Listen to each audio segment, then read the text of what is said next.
Assalamualaikum warahmatullahi wabarakatuh. Waalaikumsalam warahmatullahi wabarakatuh. Selamat siang Bapak dan Ibu. Salam sejahtera untuk kita semua. Alhamdulillah pada hari ini kita dapat berkumpul di ruang guru SMK Negeri 21 Jakarta dalam keadaan yang sehat walafiat. Puji syukur kehadirat Allah Subhanahu wa taala bahwa kita dapat berkumpul dalam keadaan sehat walafiat dalam rangka diseminasi guru penggerak SMK Negeri 21 Jakarta. Baik Bapak dan Ibu, marilah kita bersama-sama membuka acara ini dengan membaca basmalah. Bismillahirrahmanirrahim. Acara yang pertama yaitu pemberian sambutan dari Kepala SMK Negeri 21 Jakarta. Kepada Ibu Tuti Masrihani, saya persilahkan.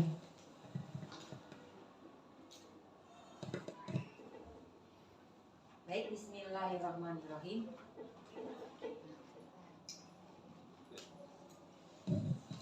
Bismillahirrahmanirrahim. Assalamualaikum warahmatullahi wabarakatuh. Waalaikumsalam warahmatullahi wabarakatuh. Alhamdulillahirabbil alamin. Kita tentu senantiasa harus bersyukur kepada Allah Subhanahu wa taala, Tuhan yang Maha Kuasa, karena atas segala rahmat nikmatnya lah kita semua hari ini bisa berkumpul di ruang guru SMK Negeri 21 Jakarta. Yang saya hormati Bapak dan Ibu Wakil Kepala Sekolah, Bapak dan Ibu Ketua Program Keahlian, Bapak dan Ibu Guru serta karyawan tata usaha yang hadir di ruangan ini. Terima kasih atas waktu dari kita semua untuk bisa hadir bersama-sama pada kegiatan ini. Bapak dan Ibu, seperti kita ketahui bahwa Ibu Kartika Widyastuti, salah satu rekan kita dari SMK Negeri 21, sedang mengikuti program guru penggerak.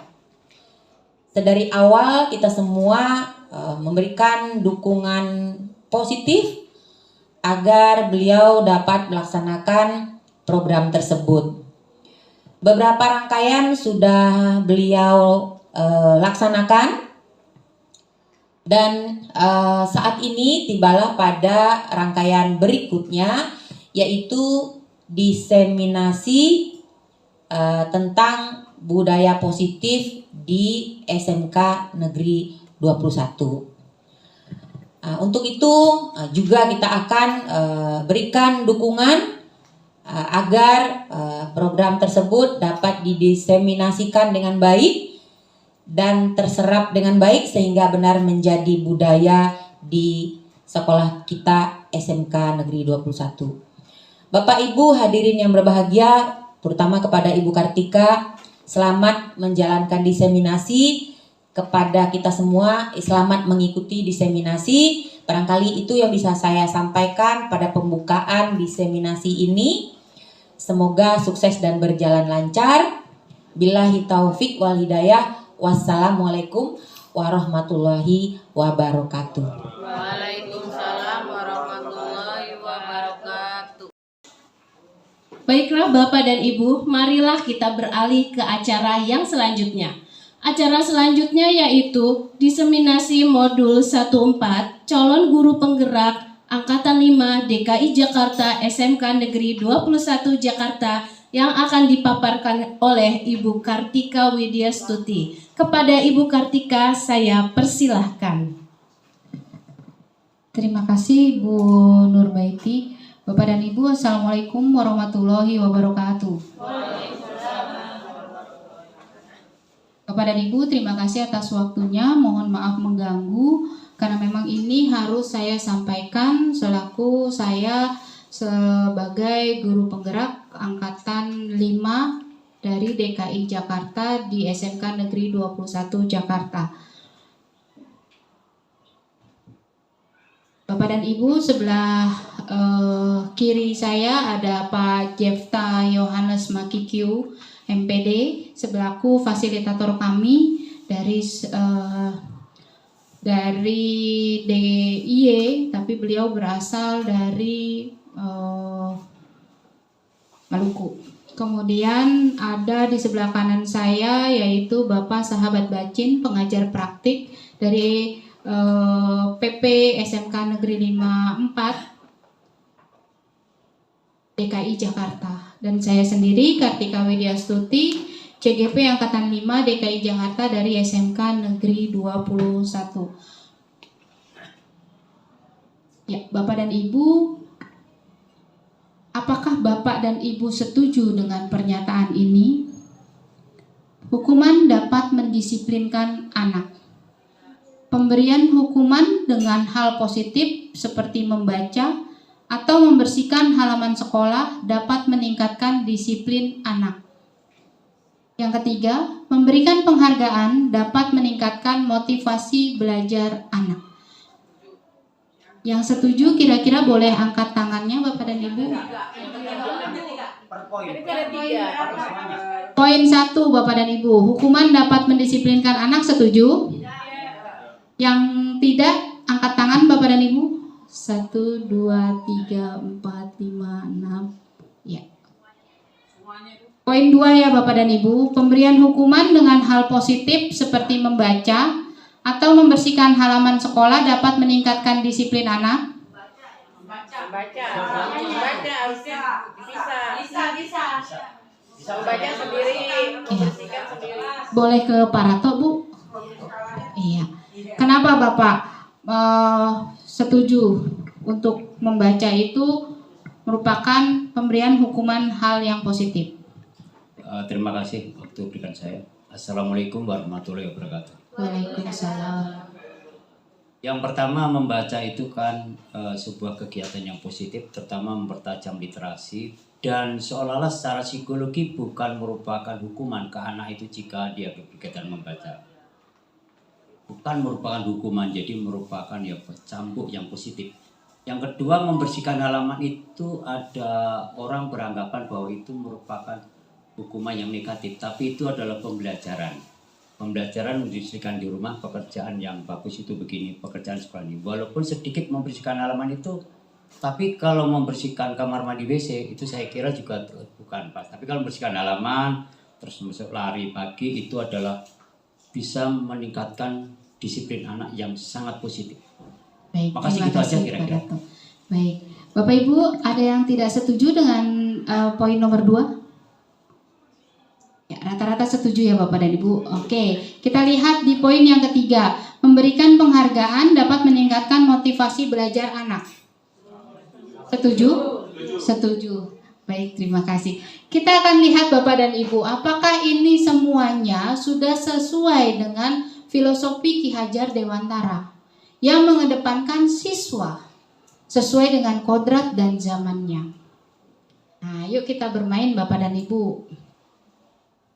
Nah, ini kita bermain dulu ya Bapak dan Ibu. Bermain dengan teman sebelahnya, gitu ya. Sobeklah secari kertas kecil, tuliskan benda atau sesuatu yang sangat berharga untuk Anda. Ya, kecil aja Bapak dan Ibu, kecil saja Bapak dan Ibu. Nah, sudah. Ini tangan A dan tangan B nih. Ya Bapak dan Ibu. Satu benda yang sangat berharga. Tidak ada pulpen. Satu benda yang sangat berharga untuk Anda. Sudah? Tuliskan Bapak dan Ibu. Sudah? Kalau sudah, silakan silakan letakkan di salah satu tangan Anda dan genggam benda tersebut dengan sekuat tenaga. Bapak dan Ibu silakan boleh ditaruh di tangan kanan ataupun di tangan kiri, sobekan kertas tadi, kemudian dikepal. Ya, salah satu ya dari misalkan Bu Anissa dengan Bu Suci, siapa yang mau menggenggamnya, atau Bapak dan Ibu boleh dua-duanya menggenggam, gitu ya. Oke, kemudian salah satu dari Bapak dan Ibu itu coba membukanya. Oke, Bapak dan Ibu coba membukanya. Ya, itu dimasukin tangan satu. Ya, kemudian Bu Suci coba buka genggaman tangan Bu Anissa. Ya, Bu Suci coba membuka genggaman tangan Bu Anissa. Berhasil? Digenggam, Bu. Digenggam. Ya, digenggam. Coba dibuka, Bu Nurbait. Coba buka genggaman tangannya Bu Lucy. Coba dibuka. Coba bisa, Bu. Ya. Ya. Oke, cukup Bapak dan Ibu. Terima kasih. Ya. Apa yang akan terjadi Bapak dan Ibu? Bisa tunjuk tangan Bapak dan Ibu apa yang akan terjadi? Boleh? Apa Bu Dewi? Silakan Bu Dewi. Pak Sodin, boleh. Apa yang terjadi Bapak dan Ibu? Ya, terima kasih. Yang terjadi, saya dengan Ibu Jum ini saling mempertahankan, tapi karena mempertahankan, saya kesakitan karena terluka. Gitu. Bukan terluka ya, tapi sakit lah. Iya, betul kasih. Bapak dan Ibu.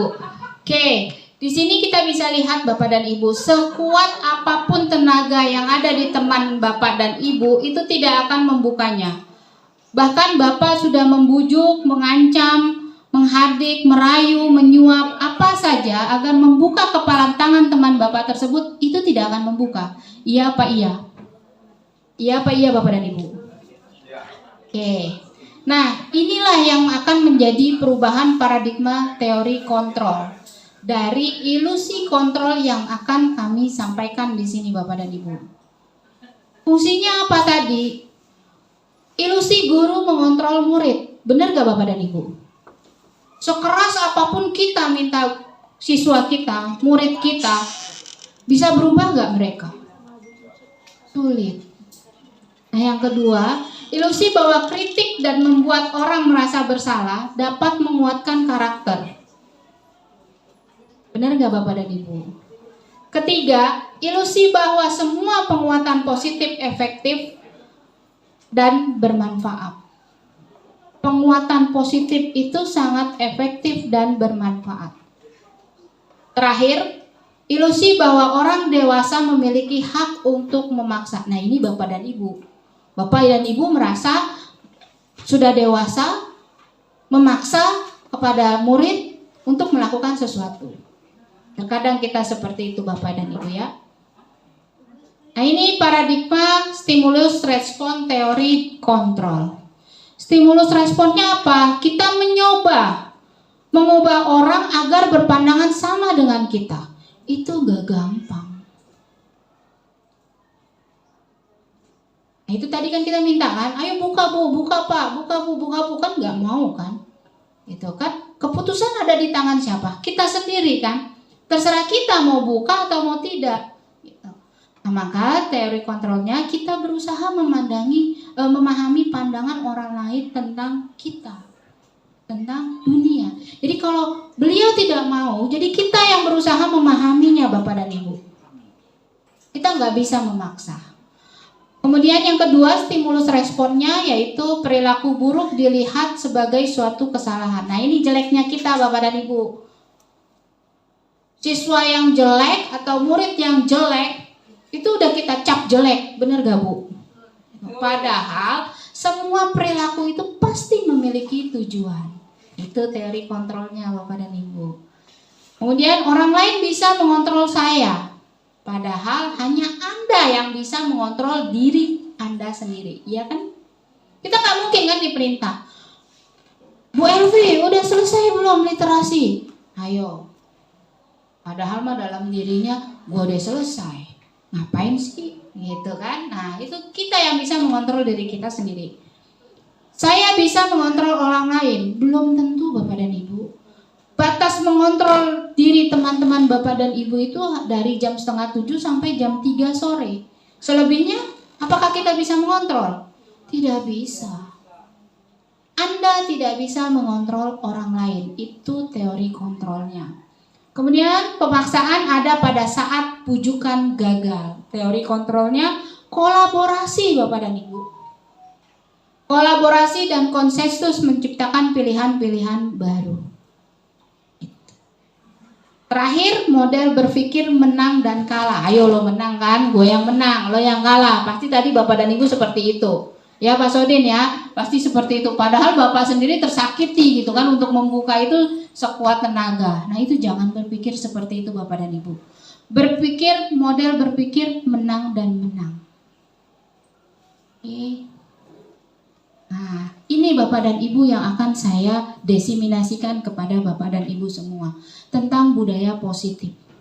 Apa sih budaya positif itu Bapak dan Ibu? Ada yang bisa menjawab Bapak dan Ibu?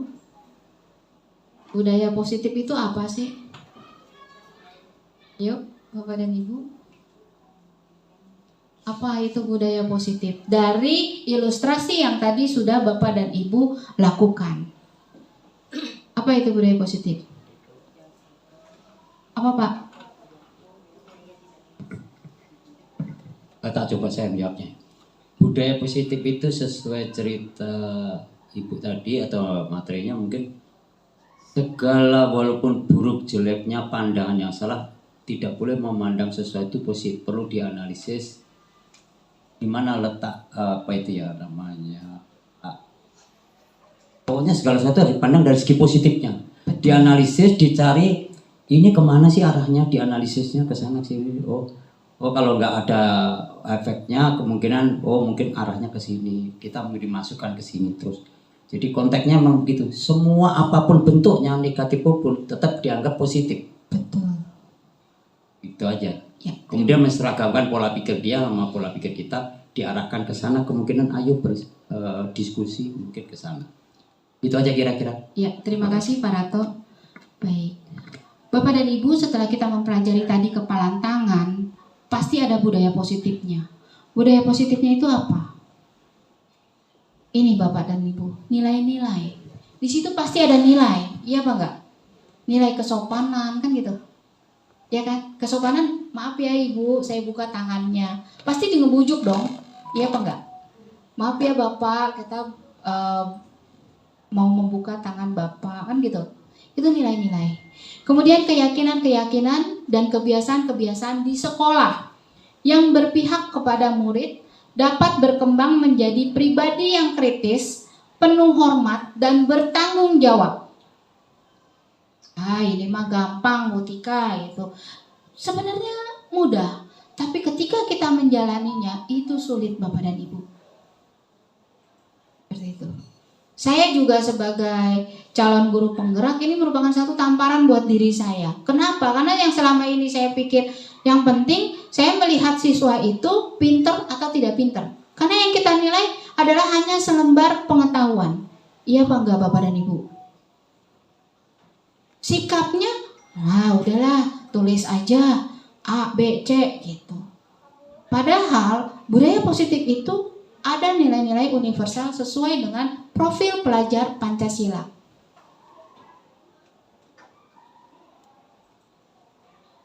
Ini, disiplin positif merupakan suatu cara penerapan disiplin tanpa kekerasan dan ancaman yang dalam praktiknya melibatkan perilaku komunikatif efektif antara guru dan murid. Belum tentu siswa terlambat itu malas Bapak dan Ibu. Iya Pak iya? Iya Pak iya? Pasti iya.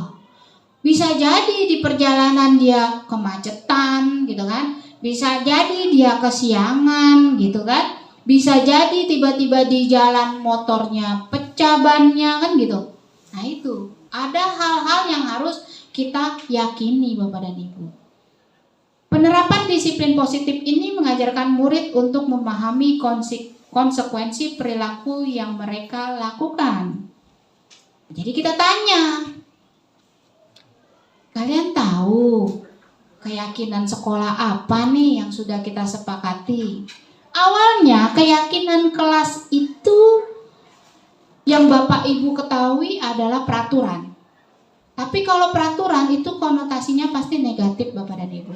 Tapi kalau keyakinan pasti disetujui oleh seluruh warga masyarakat. Nah, kita tanyakan dulu konsekuensi perilaku yang mereka lakukan, sehingga murid dapat menghormati diri sendiri dan bertanggung jawab terhadap lingkungan dan pribadinya masing-masing. Jadi dapat disimpulkan, disiplin positif merupakan salah satu cara menerapkan budaya positif yang bertujuan untuk menumbuhkan kesadaran serta memberdayakan murid untuk melakukan sesuatu tanpa sogokan, ancaman, maupun hukuman. Ini kesimpulannya Bapak dan Ibu. Nah, disiplin positif akan membawa murid pada nilai-nilai kebajikan yang sesuai dengan profil pelajar Pancasila.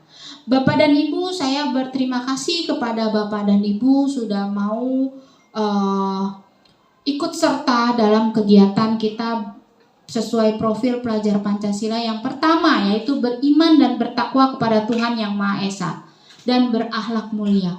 Bapak dan Ibu sudah mau memulainya, gitu kan? Untuk sama-sama membaca tadarus yang beragama Nasrani pun juga doa pagi bersama, itu saya acungkan jempol sehingga tidak terjadi intoleransi di sekolah kita. Kemudian berkebinekaan global seperti kemarin ketika Bu Emi datang, kita sudah sama-sama berkebinekaan global, yaitu menggunakan seragam kebaya untuk hari Jumat. Tapi kalau untuk anak-anak itu sudah tahu gitu kan, waktunya mereka upacara itu kapan. Itu saya sangat berterima kasih kepada Bapak dan Ibu semua. Karena apa? Karena nilai-nilai kebajikan yang ditanamkan oleh Bapak dan Ibu semua itu sudah tertanam di SMK Negeri 21. Gotong royong pun juga begitu. Ada yang sakit gitu kan, ada yang sakit, kita empatinya tinggi gitu kan, kita bantu teman-temannya. Kemudian setiap hari Jumat pun juga ada kegiatan Jumat bersih, itu juga sudah dilakukan dengan bareng-bareng. Mandiri Bapak dan Ibu, anak-anak kita ajarkan mandiri, atau murid-murid itu kita ajarkan mandiri. Mandiri dalam arti itu mengerjakan sendiri tanpa bantuan orang lain. Bernalar kritis, gitu ya. Siswa atau murid sudah kita ajarkan untuk bernalar kritis agar mereka bisa menemukan ilustrasi atau menemukan ide pokok atau gagasan pada kegiatan literasi yang sudah kita jalankan bersama. Dan kreatif hasilnya pun sangat bagus-bagus di dalam kegiatan literasi. Ini adalah nilai-nilai kebajikan sesuai dengan profil pelajar Pancasila. Nah, yang pertama yang kita lakukan yaitu tadi Bapak dan Ibu, bentuk dulu keyakinan kelas. Apaan sih keyakinan kelas, Bu Tika? Keyakinan kelas itu semacam peraturan Bapak dan Ibu yang Bapak dan Ibu tahu. Tapi kalau sekarang sesuai dengan kurikulum Merdeka, itu namanya adalah keyakinan kelas. Misalkan di kelas itu kita harus membuat satu kesepakatan. Gak boleh nyalain handphonenya ketika sedang belajar bersama. Nah, itu merupakan kesepakatan kelas. Kelas harus bersih ya, itu juga merupakan satu kesepakatan kelas Bapak dan Ibu. Kemudian kembalikan barangnya sesuai dengan tempatnya. Nah, itu juga salah satu keyakinan kelas. Untuk apa? Untuk menghormati orang lain. Karena barang orang lain itu harus dijaga. Itu ya Bapak dan Ibu. Nah, ini 5 kebutuhan dasar manusia Bapak dan Ibu. Dari keyakinan kelas tersebut, manusia itu mempunyai 5 kebutuhan dasar. Yang pertama adalah bertahan hidup. Kedua, kasih sayang dan rasa diterima. Murid kita pun juga pengen Bapak dan Ibu dikasihi, disayangi, sehingga ada rasa diterima. Kemudian penguasaan, kebebasan, dan kesenangan.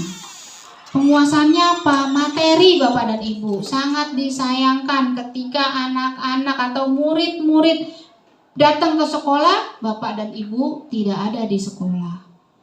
Bapak dan Ibu tidak ada di dalam kelas. Padahal murid-murid pengen belajar di sekolah. Sampai kejadian hari ini gitu ya, ada anak yang habis dioperasi itu dia luka Bapak dan Ibu, luka kembali sehingga bajunya tuh berdarah. Maksudnya bajunya itu terlihat darahnya gitu kan.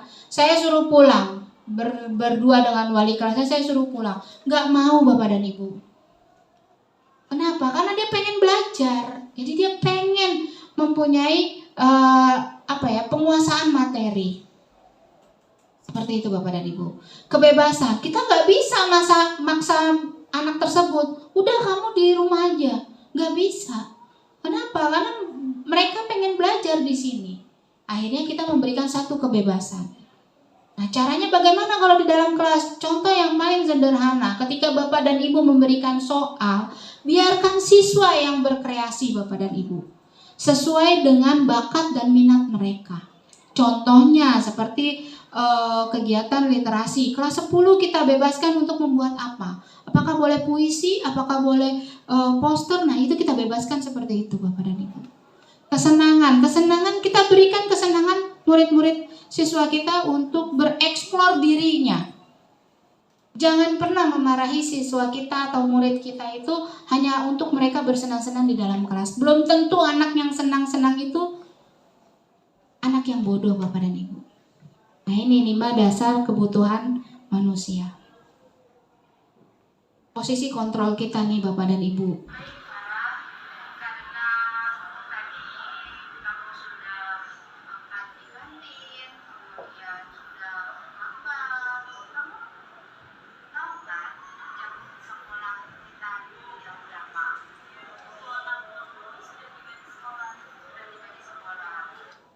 Nah, ini contohnya Bapak dan Ibu.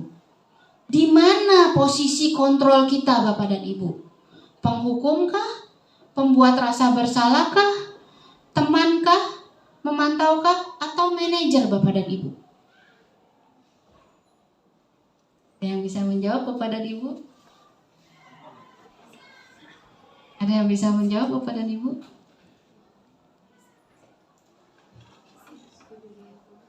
Kita berharap dari 5 posisi kontrol yang tadi sudah dipaparkan di sana, gitu ya. Yang paling tinggi itu tingkatannya yang mana Bapak dan Ibu? Atau yang sering kita lakukan Bapak dan Ibu? Kita ini lagi ya, kita tampilkan lagi ya.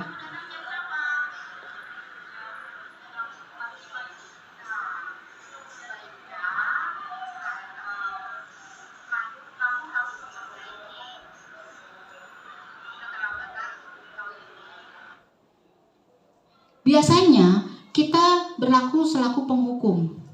Kamu tahu nggak sih jam berapa masuk sekolah? Gitu kan ya Bapak dan Ibu? Iya Pak, iya. Iya Pak, iya Bapak dan Ibu.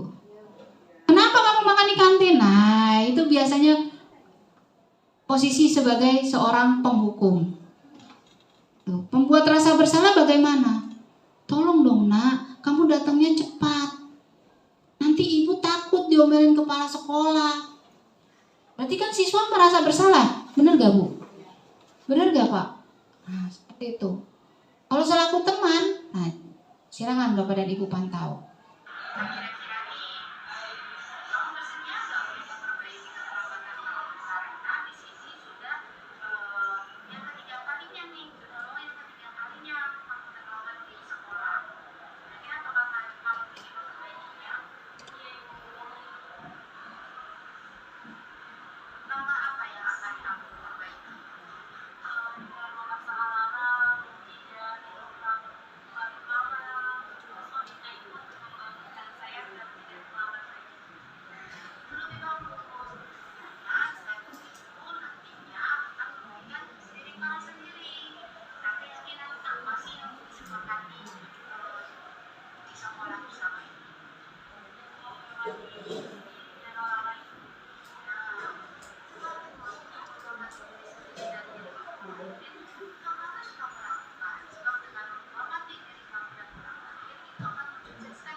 Nah ini ya Bapak dan Ibu.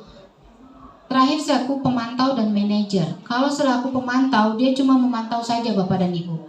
Tapi kalau selaku manajer kita tanyakan kenapa bisa seperti itu dan tanyakan kembali gitu kan. Kita harus bagaimana untuk tindakan yang sudah dilakukan oleh si Farah tadi.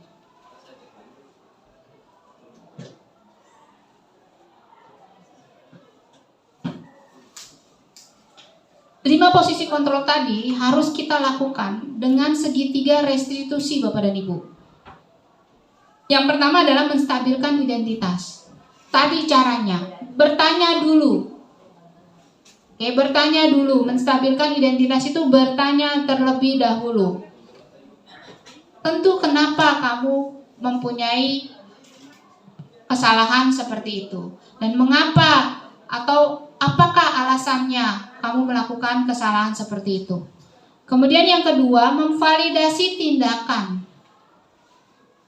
Tindakan apa yang wajib kamu lakukan setelah kamu melakukan hal tersebut. Ketiga, menanyakan keyakinan.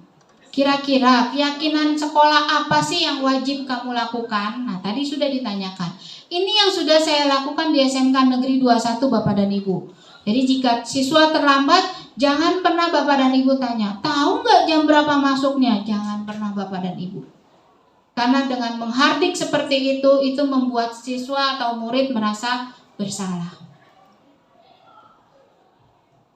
Ini Bapak dan Ibu, menstabilkan identitas. Guru berkata, berbuat salah itu hal yang manusiawi. Tidak ada manusia yang sempurna. Bapak atau Ibu juga buat salah kok. Kita pasti bisa menyelesaikan persalahan ini. Jadi hal yang positif yang dibalik ditanya Bapak dan Ibu. Bapak atau Ibu tidak tertarik untuk mencari tahu siapa yang benar, siapa yang salah. Bapak dan Ibu lebih tertarik untuk menyelesaikan masalah. Biasanya kan kita nggak gitu ya Pak. Kita pasti, ayo siapa yang benar nih di sini, siapa yang salah nih di sini. Nah jangan seperti itu Bapak dan Ibu. Kita harus menstabilkan identitas terlebih dahulu dengan segitiga restitusi di sini. Validasi kebutuhan. Ini membantu siswa mengenai basic need atau kebutuhan yang ingin dipenuhi ketika melakukan kesalahan. Pada dasarnya setiap tindakan manusia tujuannya adalah memenuhi basic need. Apakah itu power, freedom, love and belonging, fun, atau survival. Biasanya guru selalu berkata, kamu bisa saja kan melakukan hal yang lebih buruk, tapi kamu tidak melakukannya. Tindakan yang tadi saya lakukan adalah bagaimana cara kamu mengatasi untuk keterlambatan kamu ini. Nah, seperti itu Bapak dan Ibu. Jadi hal positif duluan yang ditonjolkan, jangan negatifnya terlebih dahulu. Nah, ini menanyakan keyakinan. Keyakinan sekolah apa sih yang harus kamu ikutin? Nah, ini anak melihat kesalahannya dihubungkan dengan norma sosial dan nilai-nilai yang mendasari manusia berinteraksi dengan orang lain. Pasti guru berkata, apa nilai yang kita percaya di kelas atau sekolah kita? Ini ya Bapak dan Ibu, saya mengilustrasikannya gampang sekali. Kalau keyakinan sekolah, keyakinan kelas itu sama seperti kita membuat tata tertib Bapak dan Ibu. Tata tertib sekolah. Ini sama seperti, tapi bukan tata tertib yang kita tonjolkan, melainkan nilai-nilai universal, nilai-nilai kebajikan universal yang kita tonjolkan. Kamu ingin jadi seperti apa sih? Seperti itu Bu. Ya, jangan kamu mau jadi apa? Biasanya kan kita ngomongin seperti itu ya Bapak dan Ibu guru. Mau jadi apa kamu? Jangan. Kamu ingin jadi seperti apa sih? Apa yang kamu rasakan? Ketika kamu melakukan itu, kamu menjadi orang yang seperti apa? Nah. Baik Bapak dan Ibu, sampai di sini ada pertanyaan. Namun sebelum pertanyaan, saya akan menampilkan satu aksi nyata terlebih dahulu Bapak dan Ibu. Ya, aksi nyata modul 1.1 tentang penerapan Ki Hajar Dewantara Bapak dan Ibu. Ini perasaan selama melakukan perubahan di kelas Bapak dan Ibu. Saya menerapkan filosofi Ki Hajar Dewantara dimulai dari teori trikon Bapak dan Ibu. Teori trikon, sistem Among, pendidikan harus relevan dengan kehidupan, menumbuhkan daya cipta, daya rasa, daya karsa, serta membentuk pribadi yang mandiri dan pengembangan pendidikan. Ini yang saya lakukan di dalam kelas Bapak dan Ibu.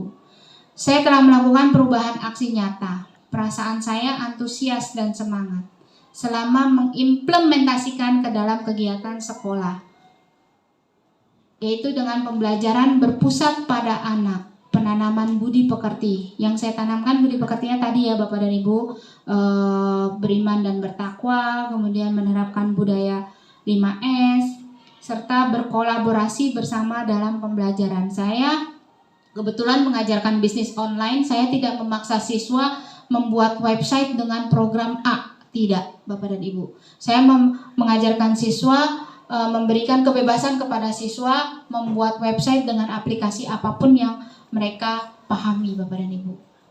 Atau membuat poster, sekarang lagi boomingnya Canva. Kalau dulu saya membuatnya atau saya diajarkan menggunakan Adobe gitu ya, Adobe atau Photoshop.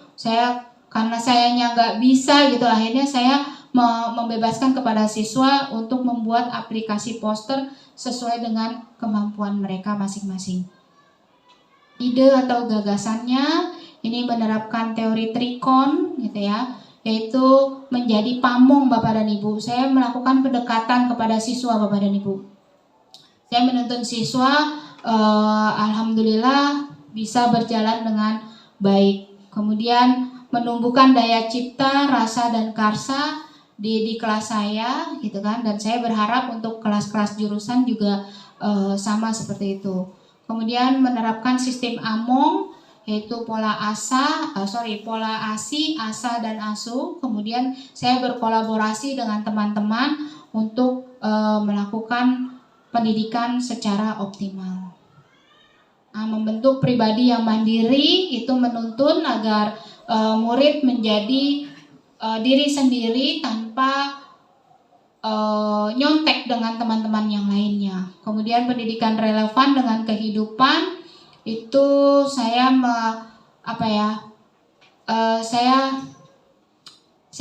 saya sudah menerapkan kepada mereka gitu ya untuk berprestasi, dan kebetulan alhamdulillah dengan bantuan dan kolaborasi teman-teman BDP saya bisa mengangkatnya sampai dengan tingkat provinsi ya Bu Retno Dewi, tingkat provinsi, walaupun itu dibantu oleh Bu Hani juga, dibantu dengan Pak Fajri juga. Nah itu kolaborasi yang benar-benar untuk mensukseskan mengangkat martabat sekolah Bapak dan Ibu. Kemudian pengembangan pendidikan dengan nilai budaya, yaitu saya melakukannya dengan sistem Among tadi, Momong, Among dan Ngemong. Itu filosofi Ki Hajar Dewantara Bapak dan Ibu yang benar-benar memusatkan pendidikan berkonsentrasi hanya kepada murid. Jadi murid kita tuh menghamba kepada murid namun melihat jalurnya ya Bapak dan Ibu. Nah ini perilaku baik, saya 5S, kemudian saya kolaborasi dengan Bapak dan Ibu. Alhamdulillah saya berkolaborasi dengan tim manajemen, tim piket, sampai bisa terbentuk disiplin budaya positif. Membimbing dengan 5S, kemudian berpusat pada anak. Nah ini saya menerapkan teori trikon Bapak dan Ibu, saya berkolaborasi dengan siswa. Nah ini penerapannya. Ini aksi nyata ya Bapak dan Ibu yang sudah saya setor kepada kementerian gitu ya. Nah ini mohon Bapak dan Ibu benar-benar dijalani kembali Bapak dan Ibu. Ini sistem Amongnya Bapak dan Ibu, saya mengajarkan siswa gitu kan. Saya melakukan pendekatan gitu kan. Kemudian pendidikan yang relevan dengan kehidupan Bapak dan Ibu. Ini benar-benar. Ini saya sangat berterima kasih dengan Bapak dan Ibu gitu. Yang tadinya saya datang ke SMK Negeri 21 ini nggak pernah seperti ini Bapak dan Ibu. Bapak dan Ibu cuek sama sekali gitu. Saya nangis dengan diri saya sendiri gitu. Jadi saya ajak teman-teman, alhamdulillah berhasil Bapak dan Ibu sampai dengan detik ini. Itu Bapak dan Ibu. Saya bersyukur terutama dengan Pak Sodin, saya mengucapkan terima kasih sudah mau membantu kami untuk menerapkan itu dengan siswa-siswa yang doa pagi. Nah ini mandiri Bapak dan Ibu, tanpa guru siswa belajar, makanya kami berkolaborasi dengan Bu Hani selaku staf saya juga. Itu saya membuat format jika Bapak dan Ibu tidak ada di tempat, kita berikan tugas. Ini Bapak dan Ibu, di kelas saya berterima kasih dengan Bapak dan Ibu sudah melakukan ice breaking ketika anak-anak merasa bosan gitu ya.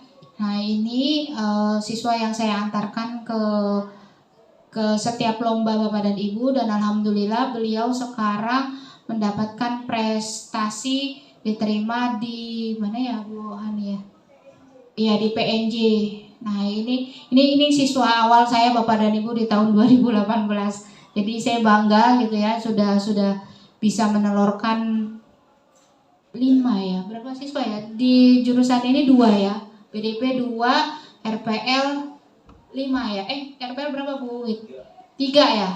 Ya ini jadi 5 siswa Bapak dan Ibu.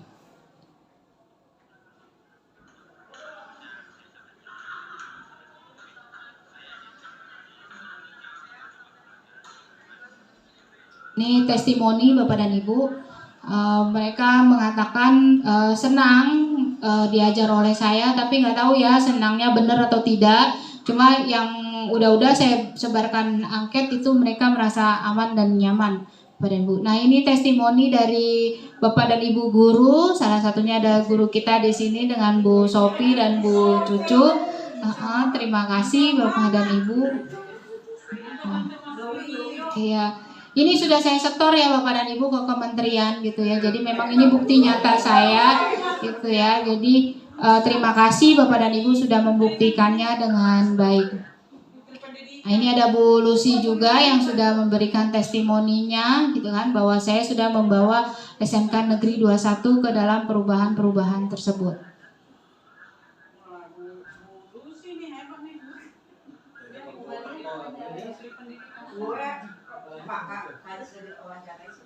Ya.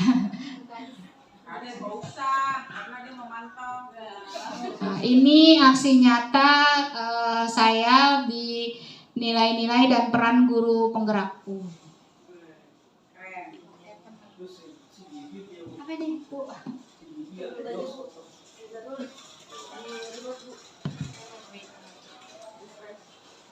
Ini semua sudah saya setor ya Bapak dan Ibu. Nah terakhir nanti adalah budaya positif yang saya tularkan ke Bapak dan Ibu hari ini.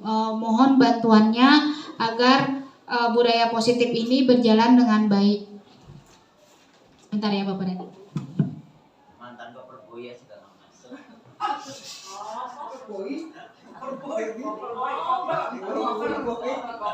Wajah Pak Suratu kok nggak ada? Mantan Bapak Boy Solo kata.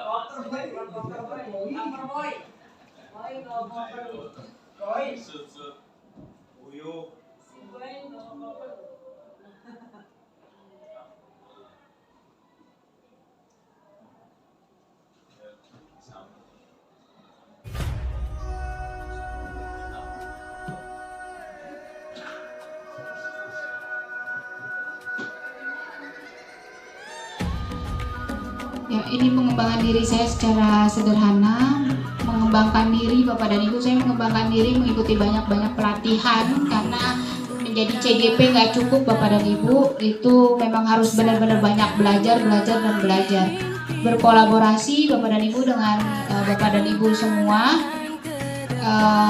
itu sangat diperlukan, dan saya harus menjadi coach bagi Bapak dan Ibu, menjadi pelatih bagi Bapak dan Ibu. Ya, ini yang saya lakukan dan ini berkolaborasi dengan murid dan rekan guru. Jadi saya selalu membimbing Bapak dan Ibu. Saya menghormati Bapak dan Ibu yang lebih tua untuk mengikuti pola Bapak dan Ibu maunya kemana, saya ikuti Bapak dan Ibu. Tapi ketika sudah menjadi siswa, sudah di siswa atau di murid, maka saya harus berkolaborasi dengan siswa. Ini kegiatan pembelajaran lainnya melakukan inovasi Bapak dan Ibu. Melakukan inovasi di sini. Sorry Bapak dan Ibu. Ini video ya Bu. Sorry. Nanti yang melakukan inovasi, saya melakukan satu pameran Bapak dan Ibu. Nanti untuk ke depan di semester berikutnya, di semester ganjil ketika pembagian rapot, kita akan ada bazar Bapak dan Ibu. Itu yang harus saya tanamkan kepada Bapak dan Ibu semua dan anak-anak untuk melakukan inovasi pendidikan, inovasi pembelajaran gitu kan, biar mereka nggak stres Bapak dan Ibu. Ini menjadi coach bagi Bapak dan Ibu.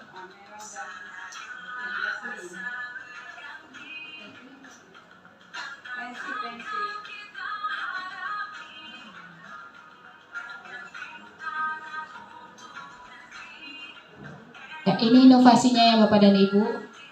Saya akan membuat satu kotak saran digital Bapak dan Ibu. Nanti akan kita lakukan itu bersama tim IT, sedang dibuat IG-nya Bapak dan Ibu. Ini pembentukan karakter yang sudah saya tanamkan Bapak dan Ibu. Oke.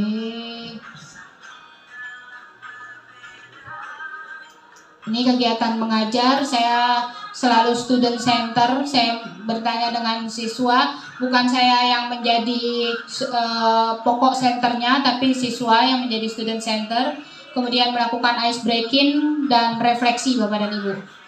Nah ini kegiatannya, ada Pak Jamal, kegiatan waktu itu pembacaan doa ya Pak, doa bersama.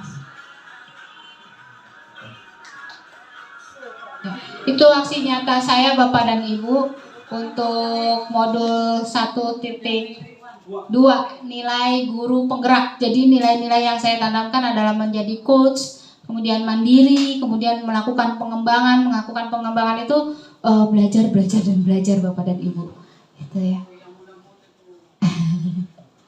Nah ini adalah demonstrasi kontekstual saya untuk budaya positif Bapak dan Ibu.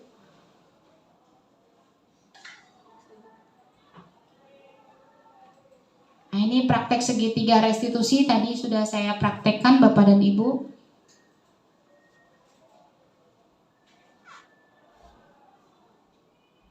Nih, jadi restitusi itu adalah proses menciptakan kondisi bagi murid untuk memperbaiki kesalahan mereka ya Bapak dan Ibu.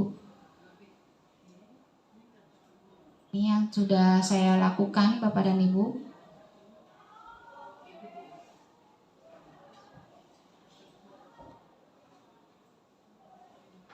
Seperti ini Bapak dan Ibu. Ini buat filmnya berbarengan dengan Bu Wiwit, Bu Sopi, dan Bu Sumijah. Karena pada saat saya take kemarin Bu Sopi lagi ujian. Gitu ya. Jadi udah Bu Sopi di ruangan sebelah sana, saya sebelah sini, jadi terdengar suara-suara yang agak saya skip ya Bapak dan Ibu karena agak berat.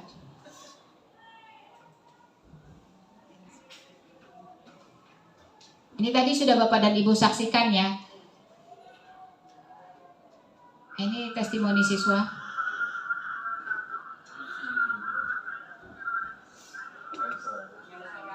Ini yang tadi sudah melakukan kesalahan ya Bapak dan Ibu, kita minta testimoninya.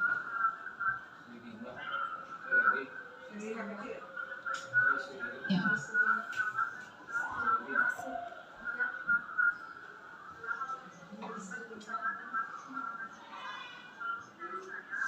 Nah, jadi dia mencari solusinya Bapak dan Ibu dengan segitiga restitusi tadi. Siswa yang mencari restitusi, siswa yang mencari solusi, bukan kita yang memberikan solusi. Itu Bapak dan Ibu. Baik, terima kasih. Ini pemaparan dari saya tentang budaya positif. Akan kami kembalikan kepada moderator. Silakan Bu Nurbin.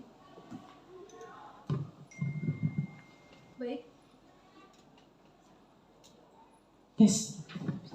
Baik Bapak dan Ibu, setelah kita saksikan bersama-sama pemaparan dari Ibu Kartika Widyastuti, sekarang saatnya Bapak dan Ibu saya persilahkan untuk mengajukan pertanyaan.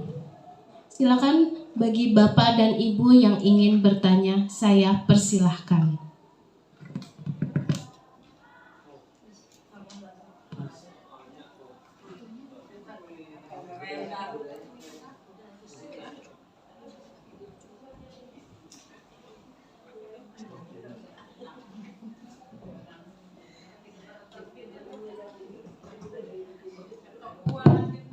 Tes, ada.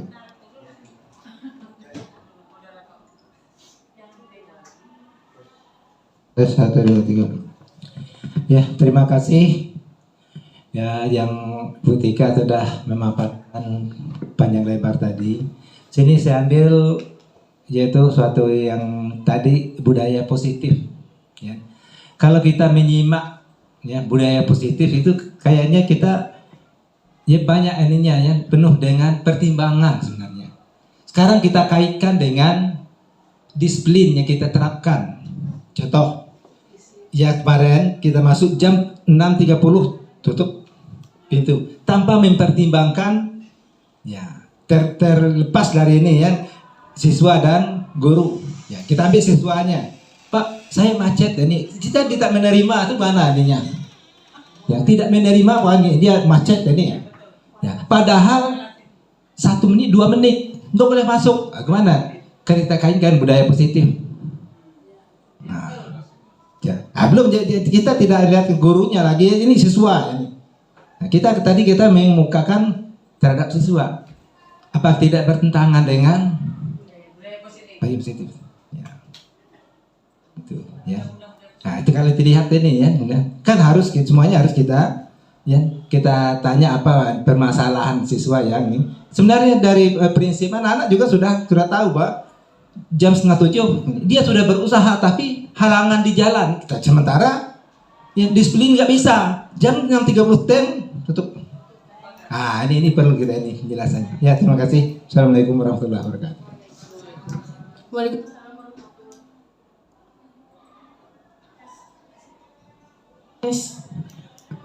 Waalaikumsalam warahmatullahi wabarakatuh. Terima kasih Pak Yonalisdi untuk pertanyaannya.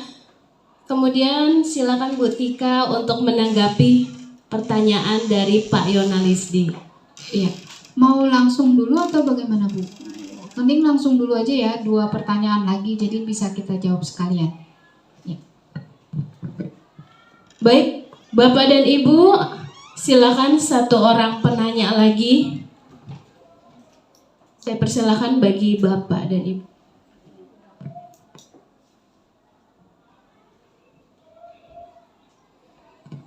Terima kasih atas waktunya. Assalamualaikum warahmatullahi wabarakatuh. Terkait tadi seperti yang disampaikan oleh Ibu Tika, bahwa yang menjadi center atau pusat di sini adalah siswa.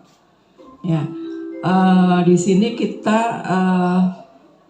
intinya harus memperhatikan siswa. Bagaimana dengan siswa yang dengan kemampuan pertama secara akademis terbatas, kemudian yang kedua dengan sikap atau mungkin secara kehadiran dia tidak rajin ke sekolah. Intinya itu saja, bagaimana menanggapi, sedangkan kita harus berpikir positif dalam menghadapi kondisi siswa saat ini.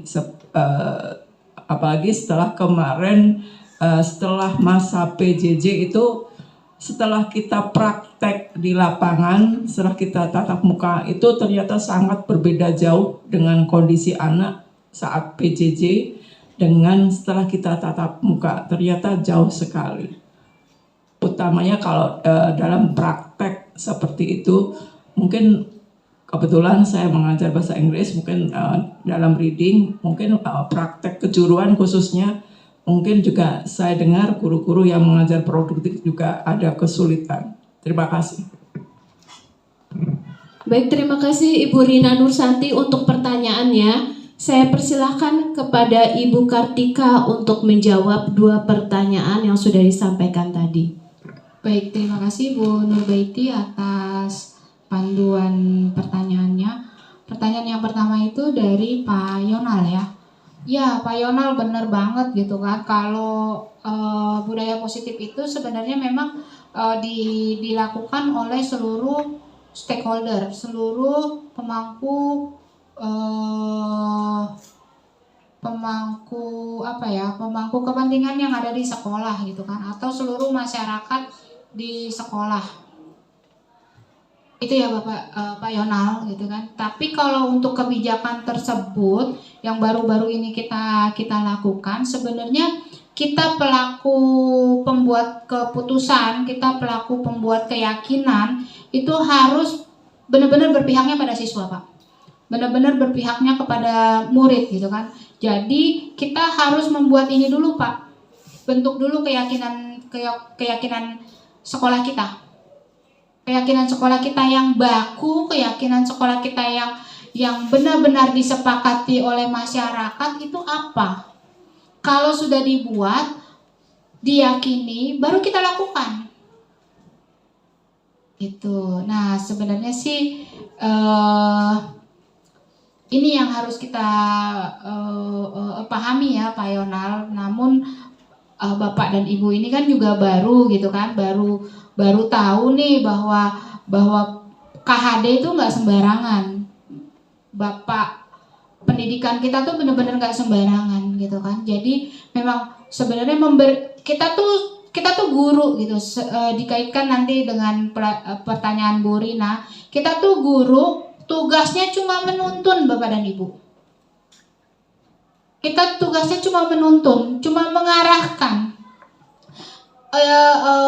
Pak Ki Hajar Dewantara itu KHD mengilustrasikan, atau Mas Menteri juga mengilustrasikan gitu kan. Kalau kita tanamnya jagung, maka hasilnya apa? Jagung. Bapak dan Ibu. Jadi tugas kita itu cuma merawat, menuntun, ngasih pupuk, kan gitu. Itu Bapak dan Ibu. Nah, saya juga baru sadar bahwa satu keyakinan kelas itu nggak boleh kita yang memaksakan kehendak, kita yang buat sendiri, itu tidak boleh. Harus disepakati oleh seluruh masyarakat SMK Negeri 21. Kalau memang itu untuk kebaikan. Nah, seperti itu Pak Yonal ya. Jadi kita memang harus memperbaiki keyakinan kelas kita dulu, atau memperbaiki keyakinan sekolah kita dulu. Nah, pertanyaan yang kedua dari Bu Rina untuk sikapnya gitu ya. Tadi kalau yang untuk student center, ya tadi Bu Rina, kita itu memang guru, tugasnya hanya menuntun gitu ya. Ibaratnya seorang pelukis, kita cuma ngasih kertas doang, kertas putih. Yang melukis itu adalah murid. Mau jadi apa itu lukisan ya terserah murid. Kita hanya mengarahkan saja untuk kebaikan murid tersebut. Nah, untuk sikapnya itu ya kita tadi Bu Rina, kita kolaborasi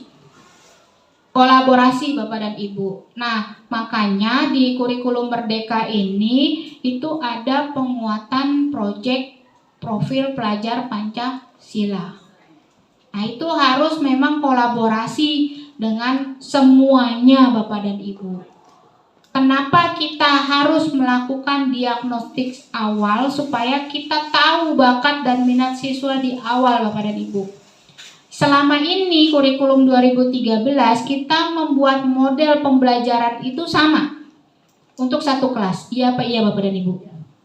Misalkan kita mau pakai mind map gitu kan, ya udah satu kelas mind map.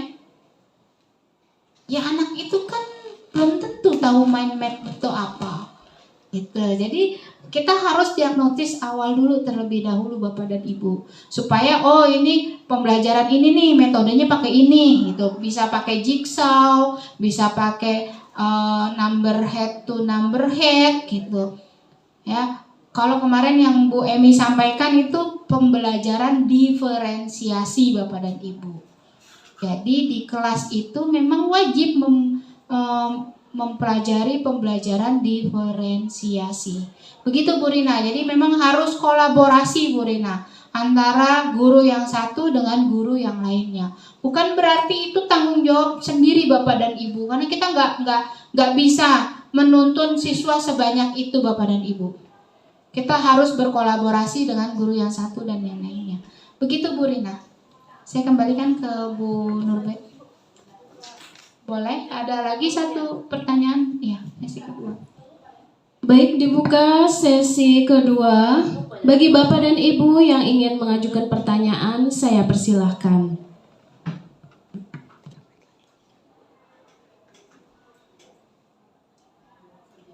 Silakan Bapak dan Ibu. Silakan Bapak dan Ibu. Cukup Bapak dan Ibu? Cukup.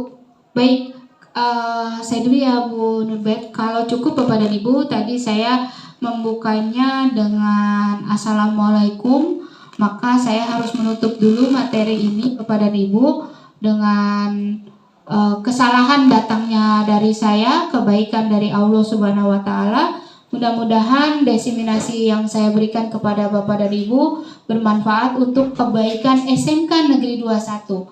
Bukan untuk saya Bapak dan Ibu, untuk SMK Negeri 21. Jadi budaya positif itu wajib dibentuk Bapak dan Ibu di sekolah kita, supaya profil pelajar Pancasila yang digaung-gaungkan oleh Ki Hajar Dewantara itu berguna untuk kita semua. Wabillahi taufiq wal hidayah. Wassalamualaikum warahmatullahi wabarakatuh. Kita kembalikan kepada moderator. Alhamdulillahirabbil alamin. Acara diseminasi ini sudah terlaksana dengan lancar. Marilah Bapak dan Ibu kita bersama menutup acara ini dengan membaca hamdalah. Alhamdulillahirabbil alamin. Saya selaku moderator mohon pamit dan undur diri. Apabila ada kata-kata yang salah mohon dimaafkan. Terima kasih. Assalamualaikum warahmatullahi wabarakatuh. Waalaikumsalam warahmatullahi wabarakatuh.